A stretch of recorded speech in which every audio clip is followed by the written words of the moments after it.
Hi everybody, here we go. We're going to learn a little bit of Harry Styles here. So I've got my list of the different parts. So the main part of the whole song is just this here. And it goes through the whole lot.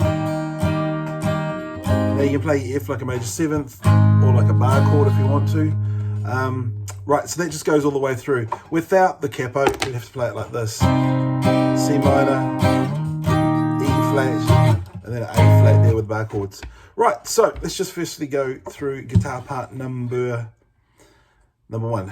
Right, so that's just an A minor chord, and C, and an F of your choice, F major seventh. You could do like an F over G if you want to do, just like a power chord here,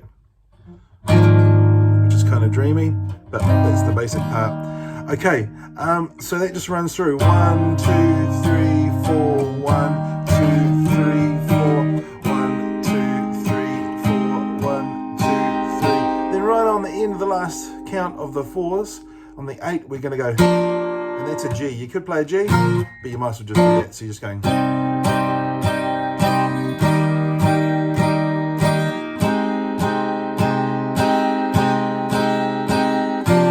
And of course, you could also want to do chuck in like a double tempo, so.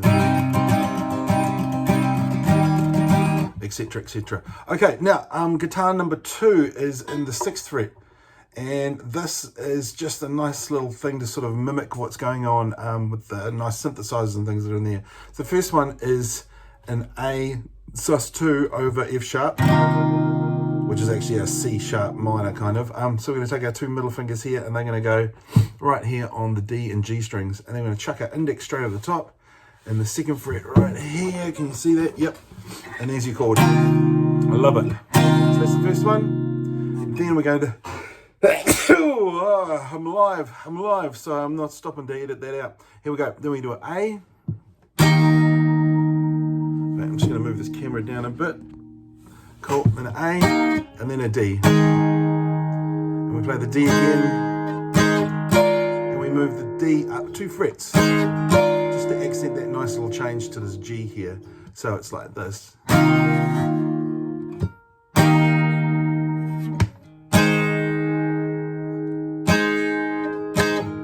that's through the whole song, Right, now, if you're down here playing, what have we got next? Okay, now, if you haven't got a capo, we can just do octaves for it. So we're gonna go 4 on the A string and 6 on the G string, and we're gonna go, whoopsie, sorry, 3rd fret I should say. There's your C octave, and you're just going to hold that shape and slide it up to 6 and 8 on the A and G strings. And then we're going to drop down to the E string and go off the big E string and the little D string, the D string, and the 6th fret, and play that twice as long. So it's...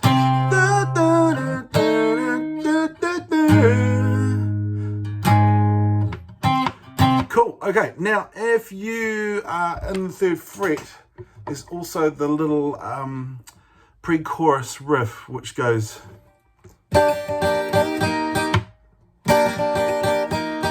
which is really easy. So it's basically a G here, G, B, and an E, and you're going. And remember, this is a simplified version of what's going on, but it's going to sound really cool anyway. Now, only does that twice, when it goes, you don't have to say you love me. Is it? That's the bit, yeah, you don't have to say you love me, the lyrics. So it does that twice. And you could go, chuck in an F at the end before it goes to the chorus. Right, now, people in 3rd fret also, there's another little lick there, which is called Guitar 1 Chorus. And we're going to carry that idea on. So what we're going to do is we're going to play an A bass,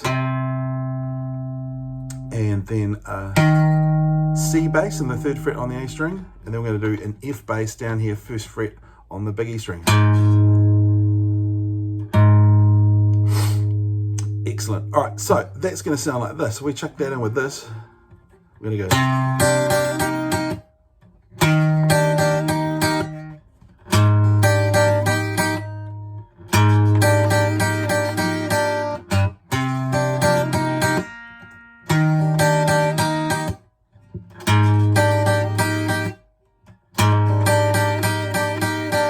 All right, so just going through that slowly. So keep it kind of staccato and that, so it really pops out in the chorus.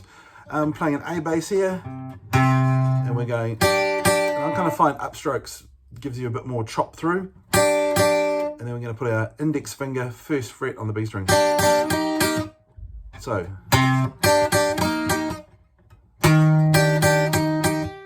And then we're going to, after we do our C bass, we're going to go down to our F bass here, which is on the first fret, and do exactly the same thing with the other fingers.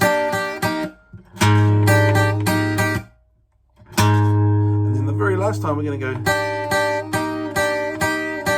so that's on, off, on, off, on.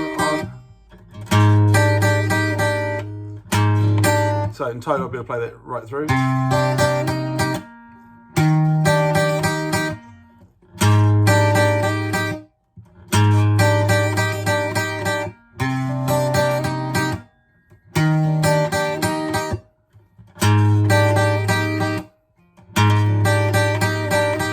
Right, so that's only the choruses, and then the very last thing we need to cover is, before we do bass, is this cool little lead break.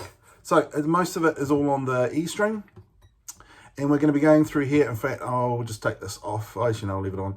We're going to go 8-6. Now you got the music for it, hopefully, if you're doing it with the TNIS group. So we're going 8-6, 8-6, 8-6, 8-6, 8-6, 6, 6, 8-6, 8-6, 6. So once we've finished that,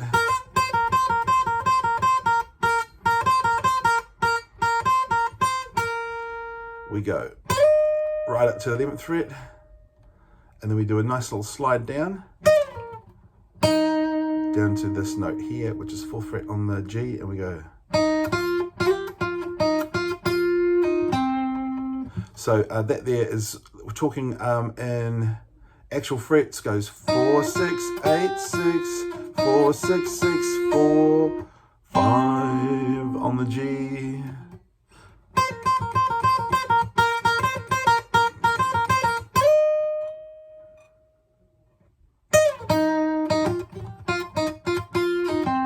Cool, and so they are all your parts. So remember, all the chords are exactly the same all the way through, so you can just play the same thing.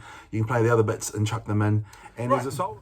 Bass parts, here we go. I'll show you a trickier way. This isn't exactly it because it's played originally on a 5-string, and I've simplified it down a little bit. So I'm going to show you the trickier way first, which we're just going to go C octave here, 8 and 10. And it's a sort of a synth bass. There's lots of rumbly stuff going on. We're just going to go. So we got. And then we've got a hammer on from the B flat to the C, 6 to 8 on the E string. So we've got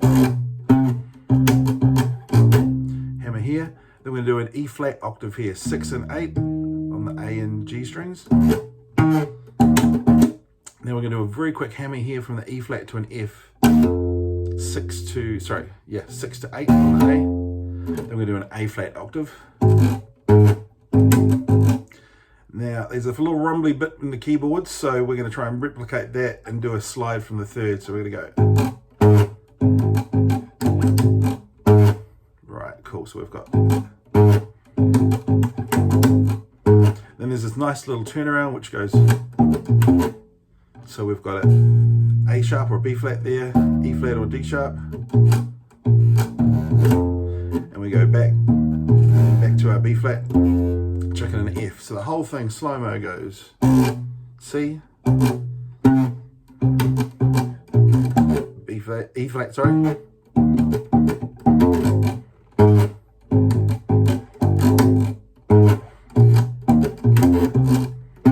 Right, so the bass part's easy. Now the easy version of that, we're going to just make it a little simpler.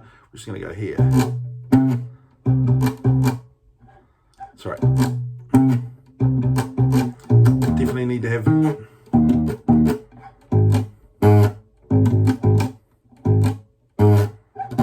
sorry.